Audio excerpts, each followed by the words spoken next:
Canada ખાતે Sargam karaoke group દ્વારા singing પ્રોગ્રામનું ભવ્ય રીતે આયોજન કરવામાં આવ્યું હતું. આ કાર્યક્રમમાં મોટી સંખ્યામાં સંગીત પ્રેમીઓએ ભાગ લીધો હતો. કેનેડાના ટોરેન્ટોમાં વિદેશની ધરતી પર ગુજરાતી સંસ્કૃતિ અને સંગીતને જીવંત રાખવાના ઉમદા હેતુ સાથે કેનેડા ખાતે સરગમ કરાઓકે ગ્રુપ દ્વારા પ્રથમ ભવ્ય સિંગિંગ પ્રોગ્રામનું સફળ આયોજન કરવામાં આવ્યું હતું. ગ્રુપના એડમિન અમિધરભાઈ ભટ્ટ દ્વારા આયોજિત આ કાર્યક્રમમાં મોટી સંખ્યામાં સંગીત પ્રેમીઓ ઉમટી પડ્યા હતા. તો કાર્યક્રમમાં ખાસ ઉપસ્થિતિમાં ગરવી ગુજરાત ન્યૂઝપેપરના માલિક સુગ્નેશભાઈ પટેલ હાજર રહ્યા હતા.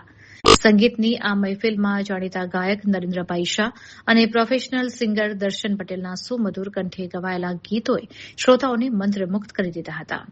ગાયક કલાકારોએ જૂના અને નવા ગીતોની રજૂઆત કરી વાતાવરણને સંગીતમય બનાવી દીધું હતું. શનિવારે બપોરે 1 વાગ્યાથી શરૂ થયેલો આ કાર્યક્રમ સાંજે 6 વાગ્યા સુધી સતત 5 કલાક ચાલ્યો હતો. કેનેડામાં વસતા ગુજરાતી પરિવારોએ આનંદ અને ઉલ્લાસ સાથે આ સંગીત સંધ્યાનો લાવો લીધો હતો. અમિધરભાઈ ભટ્ટની મહેનત અને સ્થાનિક કલાકારોના સહયોગથી યોજાયેલા આ પ્રથમ કાર્યક્રમની સફળતાએ કેનેડામાં વસતા ભારતીય સમુદાયમાં એક નવો ઉત્સાહ જગાવ્યો છે.